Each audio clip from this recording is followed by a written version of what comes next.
actually. Well, so like I'm named after my granny on my mom's side, on my Black side. Her name was Betty, and then her grandmother's name was Elizabeth, and then we don't know the rest. But like, so that's a family name on my mom's side, and then Consetta is a on my dad's side. His mother's maiden name was Consetta, and she was Italian American, and I never met her. But and then yeah, Rubel is Polish, Jewish, or something like that. I never saw anyone that looked like me. Art was my way of coping. Art was like the way I expressed myself because I was so shy. Like I barely talked. Like I was just so painfully shy. Like I didn't even, play with the kids at recess. Like I was just like in my notebook or at the library, like super nerd.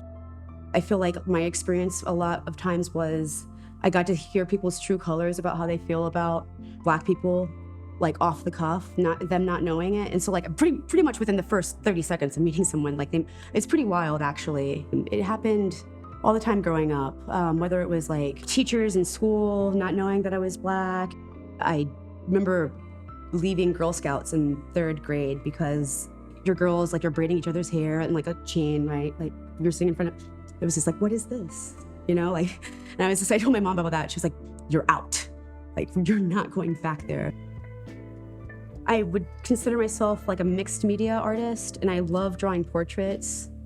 I've always loved to draw portraits, even as like a child. What has evolved in my practice is that now I have like the confidence to like contact people and be like, I really love what you're doing. Can I interview you? And then will you be part of the series? So it's like really evolved into something where I like was using art as a way of coping through life and expressing myself. And then it became so much bigger. Like now I'm able to I feel like I'm more part of a community now, and I get to collaborate with really cool people. Maybe I'm validating my own identity in some way, like by the people I choose. My only prerequisite is like, you have to be Black, whatever that means to you. Like you can be African immigrant, you can be, biracial, whatever. So like I interview people, how they identify. And I feel like that is so special for people to even open up in the first place about that. And I'm really thinking about all of the answers as I'm doing a portrait. My favorite part of a portrait is focusing on the eyes. Like I spend so much detailing on the eyes. Like my process usually starts with like a Prismacolor pencil and then going on top of it with like marker.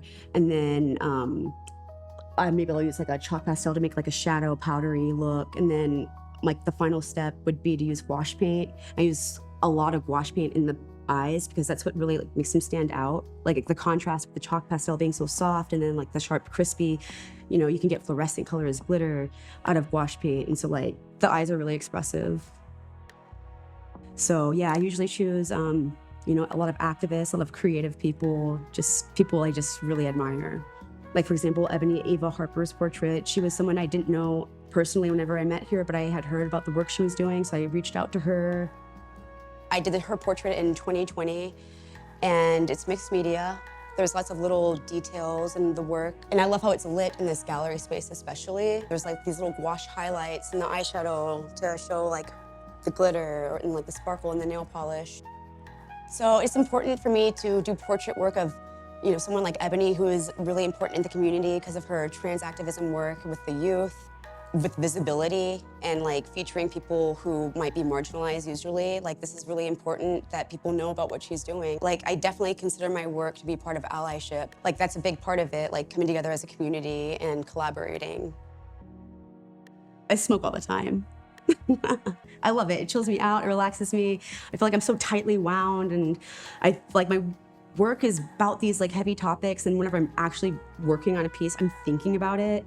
I do so much research. I almost say when I say that, like my research is like 60%, 40% execution, Like, and if I'm like researching a piece, like for example, like the Dolezal piece, or like even something that's more heavy, I'm researching it, I'm watching it on the news, and it's weighing me down. Like it's like depressing. Like I became unhinged. The first time I ever like looked her up on the news and saw her, I was just like, how did people really think that this was a Black woman? How did she, because I did not see it. I think she did a lot of like advocacy work, but at the same time, from my research, I encountered a lot of mixed students of hers that shared their personal stories about how she would kind of make everything about her experience and like would humiliate them in the class. And so I really related to that and that resonated. So I just kind of felt like, who is this woman? Like just acting like she can put on a costume any day, and it's really unnecessary to do activism.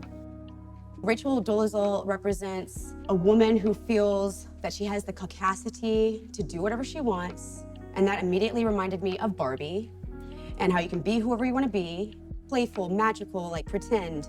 My work to be based a lot into historical references too. That reminded me of a lot of like antique Topsy-Turvy dolls that I've seen. There was like a black side and a white side on the plantation. Children would play with it and they would flip it over, and like that was an anecdote I read about, and it made me think about Rachel Dolezal, and I felt like it was just like such a natural way of creating artwork about this subject, because it's playful at first sight. However, the issue is pretty deep-seated.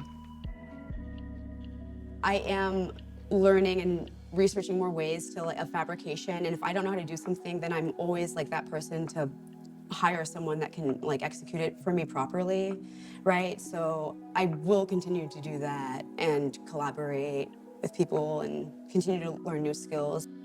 My specific instructions to Funmi, who is the producer and the director, I gave her the script for the commercial, and then I also told her I wanted to include an interview that was referencing the historical doll test.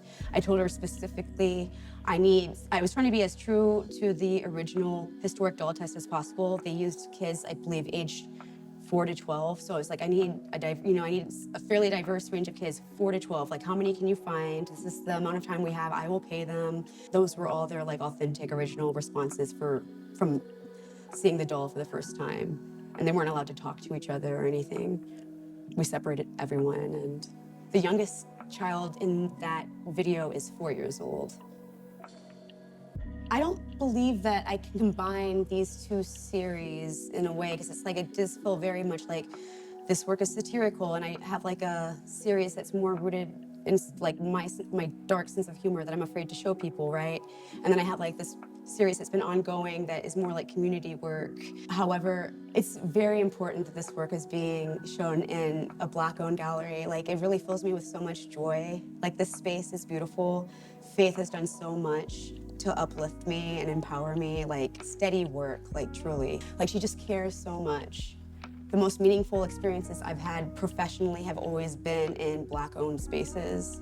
And so like moving here, like I just felt so welcomed when I met Faith, like embraced and really seen. Thank you, Faith McKinney. You're the best. Don't leave Sacramento. I love you.